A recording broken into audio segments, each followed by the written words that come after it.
GHMC enforcement commissioner Ranganath పై దానం నాగేందర్ సంచలన వ్యాఖ్యలు చేశారు.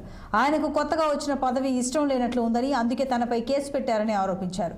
అధికారులు వస్తుంటారు పోతుంటారు, కానీ తాను లోకల్ అంటూ సినిమా డైలాగులు చెప్పుకొచ్చారు.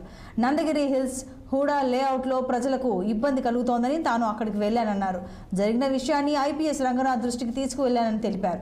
నందగిరి హిల్స్ హూడా లేఅవుట్లో హైదరాబాద్ నగరం కాస్మోపాలిటన్ సిటీ కాబట్టి అన్ని వర్గాల ప్రజలకు సౌకర్యాలు, సమస్యలు నెరవేర్చడం ప్రజా ప్రతినిధిగా తన బాధ్యత అని తెలిపారు. నందగిరి హిల్స్ హూడా లేఅవుట్ ఘటనపై అధికారులకు ప్రివిలైజేషన్ నోటీసులు ఇస్తానని ఆయన వ్యాఖ్యానించారు. అధికారులపై చట్టపరమైన చర్యలు తీసుకుంటానని, ముఖ్యమంత్రికి కూడా ఫిర్యాదు చేస్తానని దానం నాగేందర్ తెలిపారు.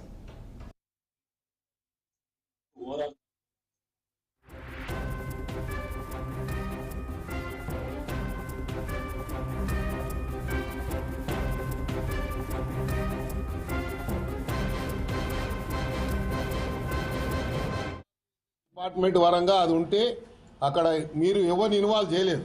ప్రధానంగా జీహెచ్ఎంసీ ఇన్వాల్వ్ చేసేది ఉండే. ఈవీడీ ఏమంటే నీకు జీపీఏ ఇవ్వలేదు, ముఖ్యమంత్రి గారు రైట్ తీసుకొని మొత్తం హైదరాబాద్లో నీ ఇష్టం వచ్చినట్టు చేసుకోమని చెప్పలే. పార్క్ ఉంటే పార్క్ వాళ్ళని వీళ్ళు డిపార్ట్మెంట్ ఉంది, డిపార్ట్మెంట్ పిలిచి మీరు ఎందుకు ఎన్ని రోజుల నుంచి మీరు ఎందుకు తీసుకోలేదు అంటే వాళ్ళ మీద యాక్షన్ తీసుకోండి. ముందుగాల ఈ పార్క్ ల్యాండ్ ఎందుకు ఇట్లా వదిలేసిరని వాళ్ళని అడగాలి ముందుగాల. అవన్నీ ఏమి చేయలేదు. ఎవరో చెప్పిరంట, చెప్తే వాళ్ళు ఎవరు రా అని చెప్తే ఇక వాళ్ళ పేర్లు చెప్పాలంటే తర్వాత చెప్తా.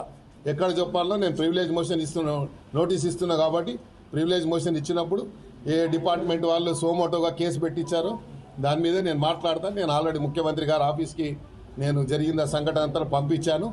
తప్పకుండా దీని మీద ఎక్కడ యాక్షన్ తీసుకోవాలో అక్కడ తీసుకుంటాము. ఎందుకంటే కొంతమంది ఆఫీసర్లకు కొన్ని ఉద్యోగాలు ఇష్టం ఉండదు. ఇదంతా ఏంటంటే ఇలాంటి ఉద్యోగం ఇష్టం లేక ఇక ఇట్లాంటి పనులు చేస్తే మమ్మల్ని తీసేసి ఇంకా మంచి ఉద్యోగం ఇస్తామని ప్రయత్నం చేస్తారు. కాబట్టి ఆ ప్రయత్నంలో భాగంగా మా మీద కూడా కేసు పెట్టిర్రేమో, సంతోషమే, దాన్ని వెల్కమ్ చేస్తాం. మా మీద ఇంతకుముందు గతంలో మేము ప్రజా వ్యతిరేక విధానాలకు పోరాడినాము. అప్పుడు చేసినప్పుడు 190 కేసులు ఉండే నా మీద. ప్రజా వ్యతిరేక విధానాలు తెలుగుదేశం పార్టీకి వ్యతిరేకంగా పోరాడినాం. ఇది కూడా ప్రజా సమస్యల మీద పోరాడుతున్నాం. ఇంకా 10 కేసులు పెట్టుకున్నా నేను భయపడను. అధికారులు ఏదైతే డిపార్ట్మెంట్ వరంగా అది ఉంటే అక్కడ మీరు ఎవరిని ఇన్వాల్వ్ చేయలేదు. ప్రధానంగా జీహెచ్ఎంసీ ఇన్వాల్వ్ చేసేది ఉండే. ఈవీడీ ఏమంటే నీకు జీపీఏ ఇవ్వలేదు, ముఖ్యమంత్రి గారు రైట్ తీసుకొని మొత్తం హైదరాబాద్లో నీ ఇష్టం వచ్చినట్టు చేసుకోమని చెప్పలే.